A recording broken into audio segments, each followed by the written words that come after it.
My name is Melanie Borden, and welcome to the Make the Connection with Melanie Borden podcast.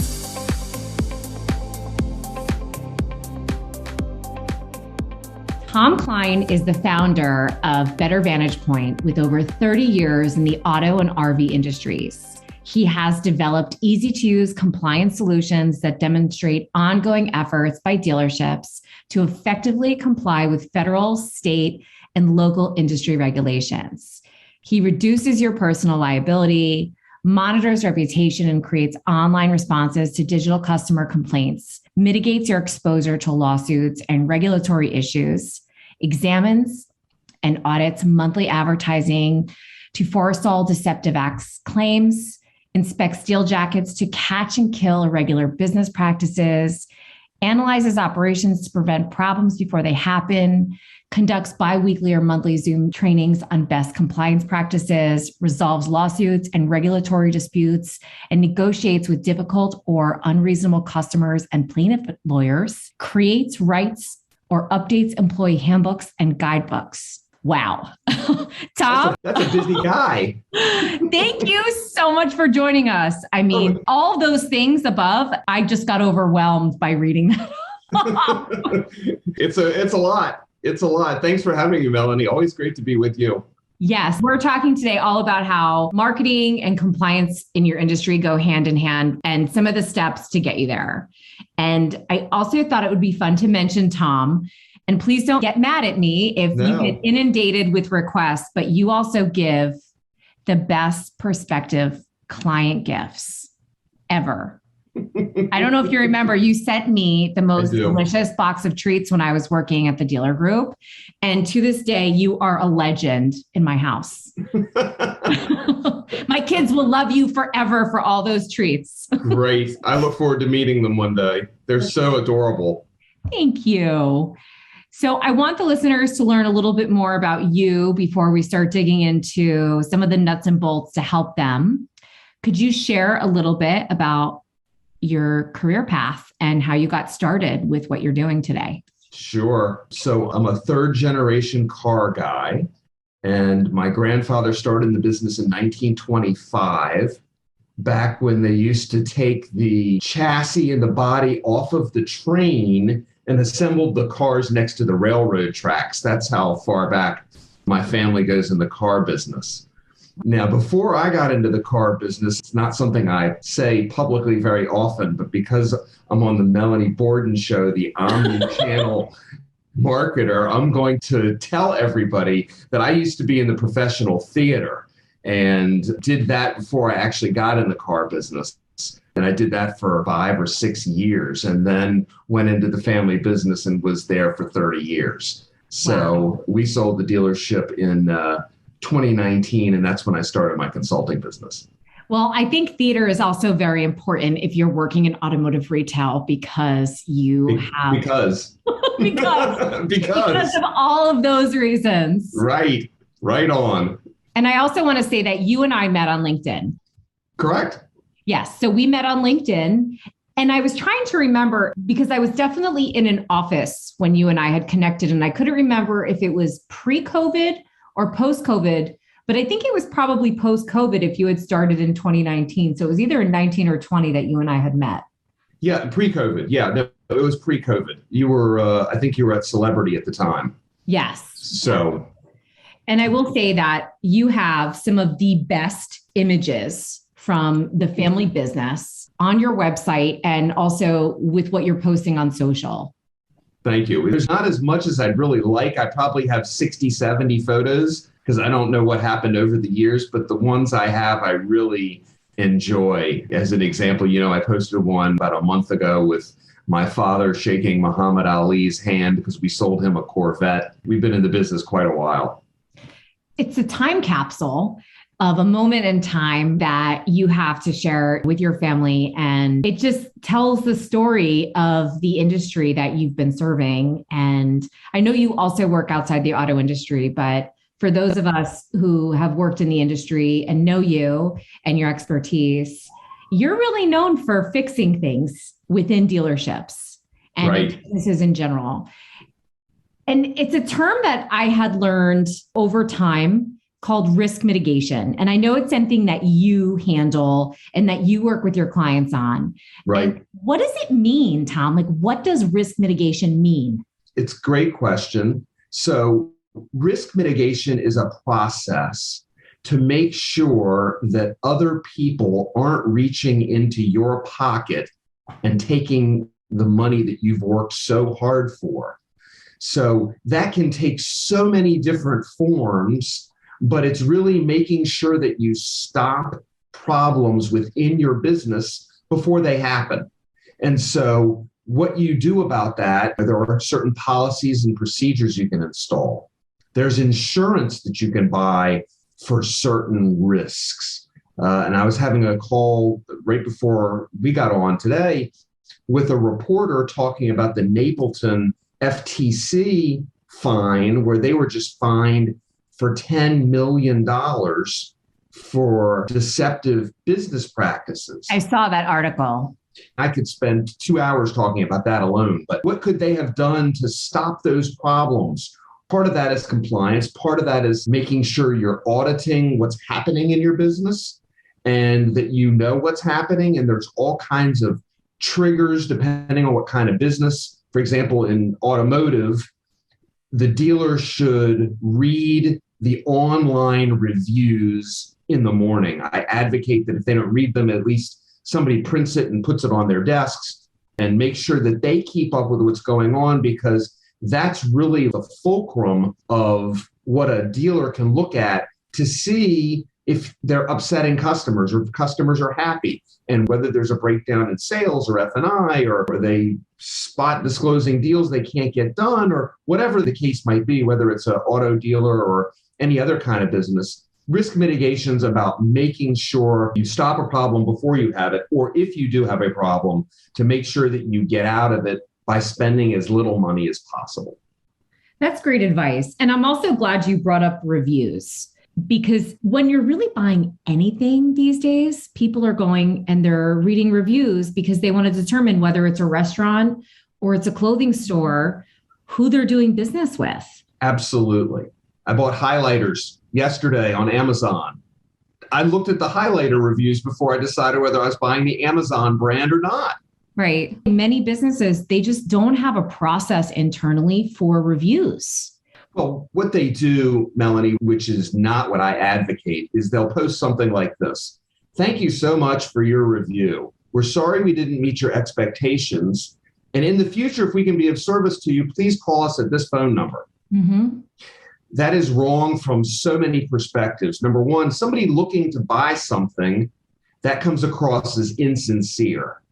And as you know, recent statistics are 90% of the people read reviews before they make a major purchase. Right. Maybe I'm a little weird that I looked at Amazon reviews before I bought highlighters. No, you're not, because I read all the reviews. I even sometimes don't even read the reviews. I'll just look at the stars. Right.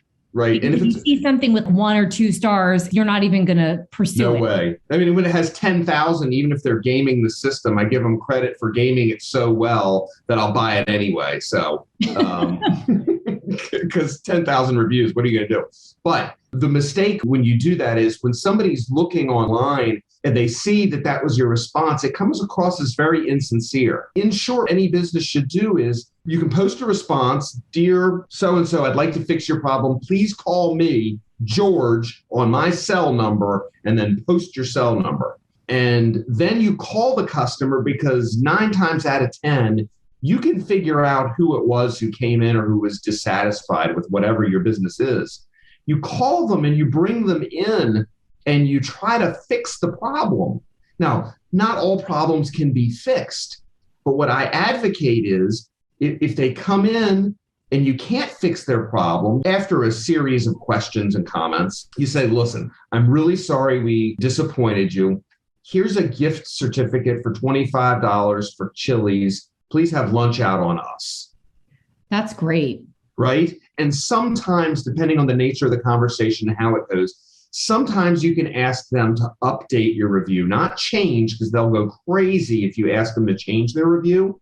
But if you ask them to update it, then sometimes they'll go on and say, I really wasn't happy, but they really cared and they brought me in and they wanted to help. On second thought, maybe I'd recommend this business or whatever they say. But for the person who's about to buy the product and they're reading that on the internet, it says, the first comment says, "You sucked and I hate you." And the second comment is the business, right? He said, "Please call me. I want to fix this." And then the third, if they update it, they say, they're not such bad guys after all. And so no consumer expects anybody to be perfect, but they would like to see if somebody tries to fix it. What kind of internal process would you recommend, Tom, just based on the clients that you've worked with, when handling a serious fire with a review? For example, let's say a customer has a really negative experience and they're writing things that are borderline defamatory against the business. What would that internal process look like from the time the review hits to the time that the business would respond, and who would be involved in that conversation?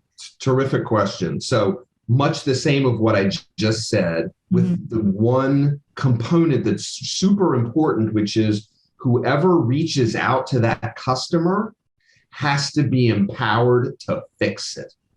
Because if you call that customer on the phone and say, "Come on in, I want to fix your problem," and then once the customer tells you the problem and you listen and you go through the bonding experience of trying to help them, if you say, "I have to check with my manager," it just enrages and inflames them all over again. So the process is whoever reaches out needs to have the authority to fix it.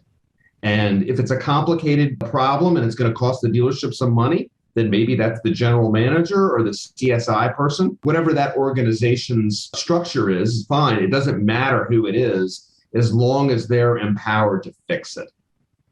That's a great point. Even from my personal experience of working within the auto industry, when people think of the auto industry, they're not thinking of happy thoughts, unfortunately. Right. That's right.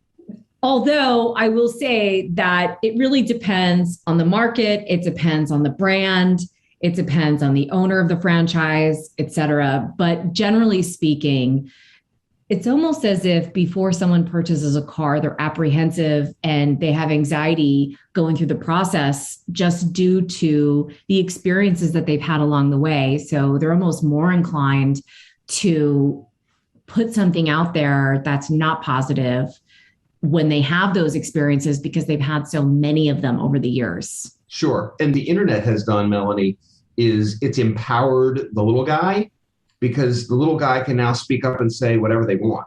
And I didn't answer kind of part two of your question before, which is even if it's defamatory, even if it's all not true, don't take the bait, don't respond. It's the worst thing you can do. I had a client that went so far as to say, "That's not true." And they posted the document online and said, "Here's where you signed. Here's..." Oh my God.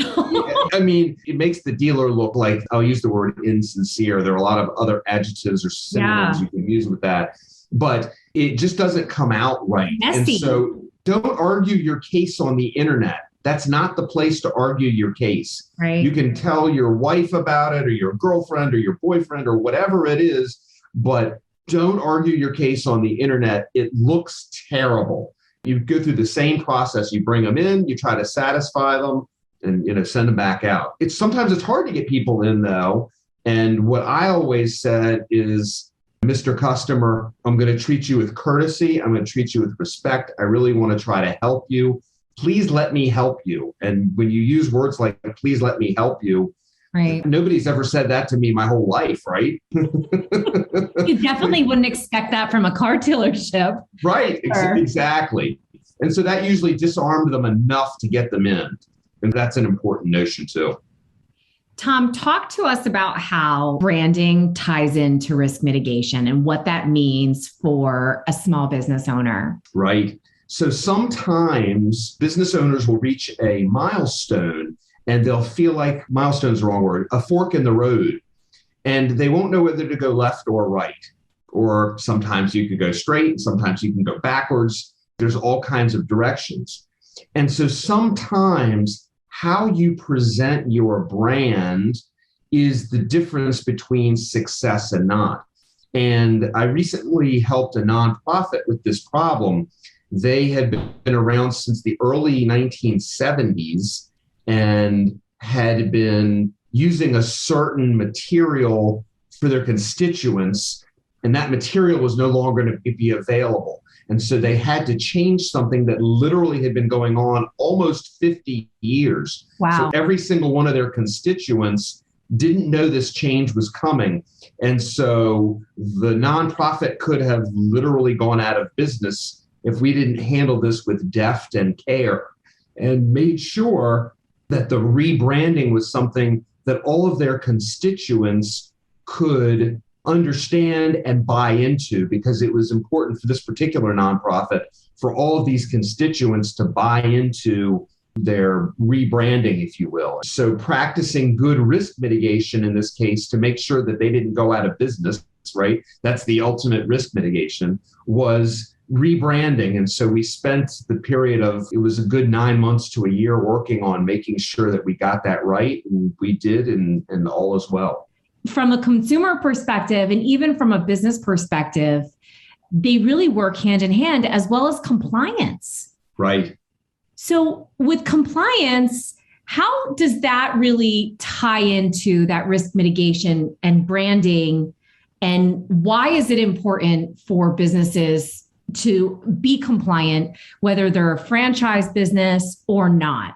Can I use the Napleton example? Yes, absolutely. Okay. Maybe for context, we should talk a little bit about what the Napleton example is, because if someone is not within the industry, I don't think they would know about it. Absolutely. So April the 1st, the Federal Trade Commission, the FTC, sent out a press release where Napleton Automotive, and they have 50 stores representing 74 franchises in 7 states.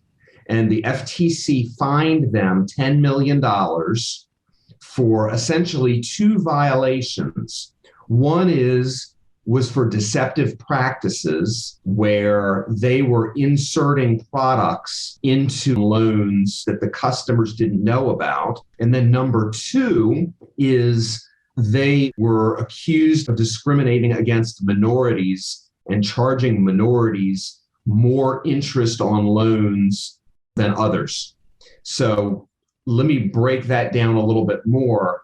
If they had had a robust compliance program, simply having someone check in the car business, there's something called a menu and something called a buyer's order. And the third document is a retail installment sales contract. So these are like the 3 most important documents when you buy a car. The buyer's order just lists the price and the taxes and so forth. The retail installment sales contract is the document where you finance the car with the bank.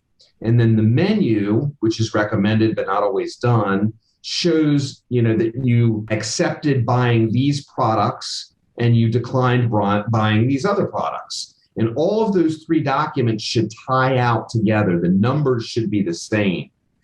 If they had been doing the simple basics, which having a menu, then the way I read the complaint, if anybody had gone back to look, they would have seen that there was deceptive things going on. Right. Any kind of basic compliance auditing functions would have shown that there were irregular things going on. Right. So, and you would have thought an operation of that size, that would have been something that they would have had lockstep with a bow on. Right. I mean, doing really rough numbers, Melanie, if they have 50 stores, then let's just say the land and building at each store is 10 million. That's 500 million in just land and buildings, not including whatever the franchises themselves are worth. So for those not in the auto business, they call that blue sky. So that would be the value of just selling the franchise. So you're at $500 million before you start figuring in the blue sky and the used cars and the parts inventory and all the rest. You've got to be close to or over $1 billion. Someone who's got that kind of money and that kind of exposure, right, daily operational risk, you would think would have a robust program. And Napleton, I just read, was the 12th largest dealer group in the country based on Automotive News last week or week before. So that's what I'm saying. It's unbelievable because they are so massive that this could even happen. Right. They either turned a blind eye to it, or they said it's not important and we're not going to do anything until we get caught. Right. I mean, or they had a program that was ineffective. Maybe they have a program and it was ineffective. But when you talk about risk mitigation, I mentioned that I was on the phone with a reporter right before you. Mm-hmm. One of the things I talked to him about is what part of risk mitigation is what part of your business is insurable.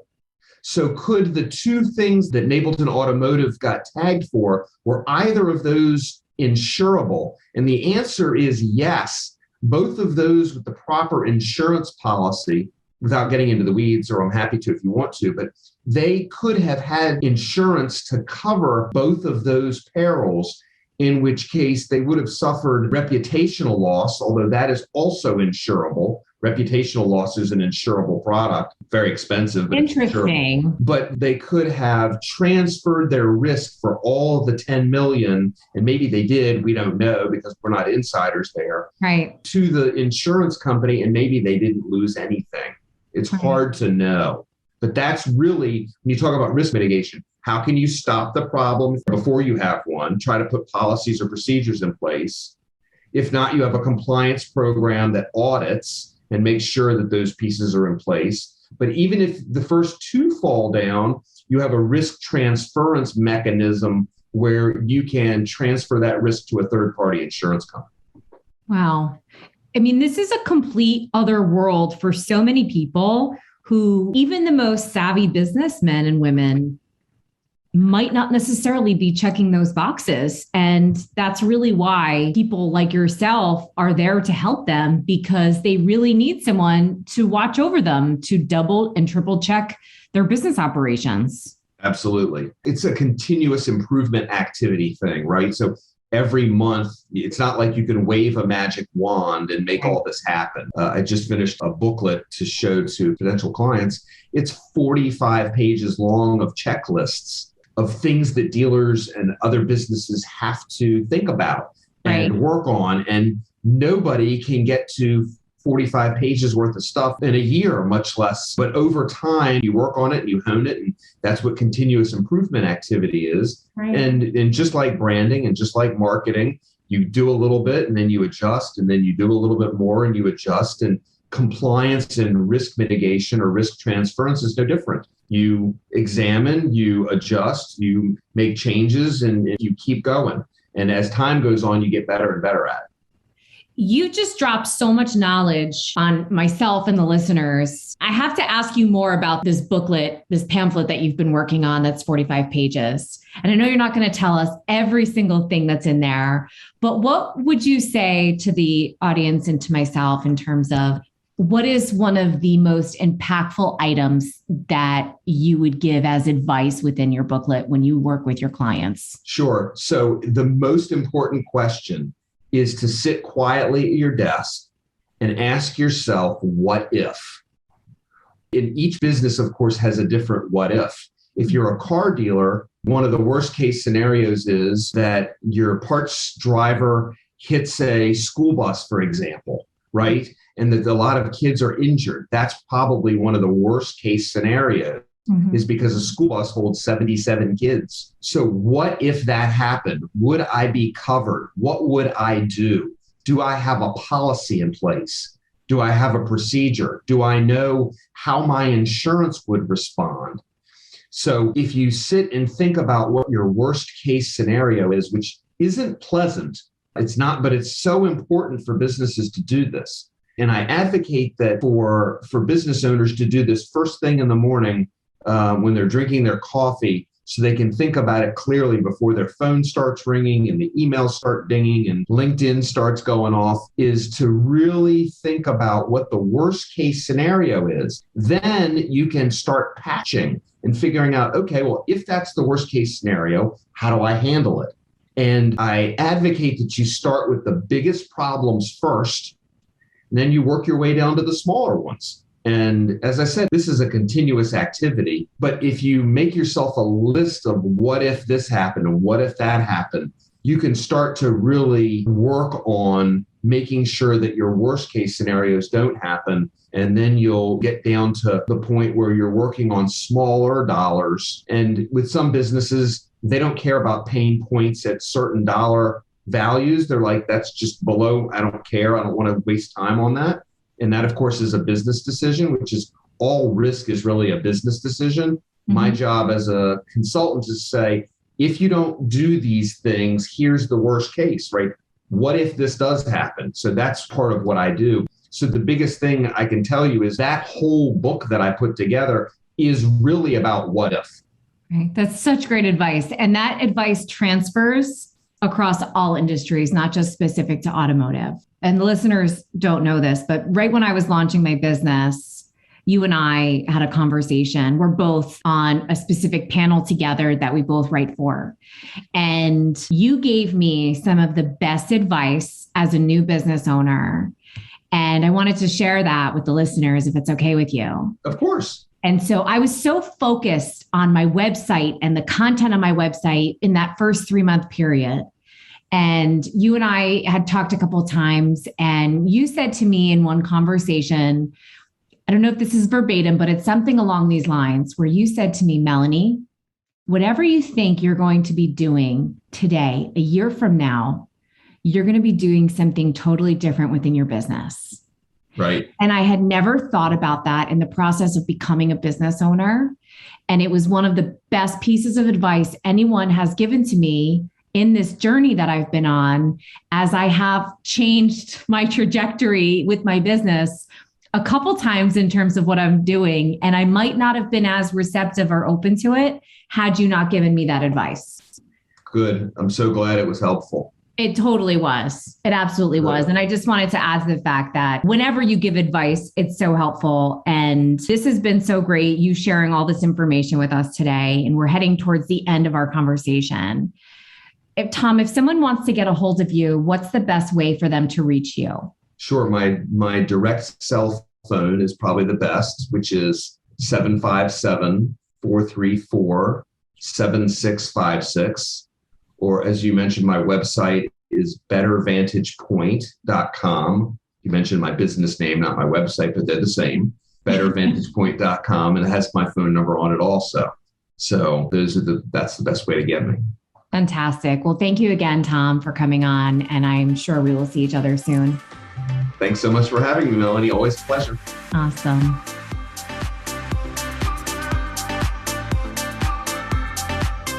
Thank you so much for listening today to Make the Connection with Melanie Borden. If you felt that this episode helped you and or your business, please go ahead and write me a review so I can continue to bring you the best content possible.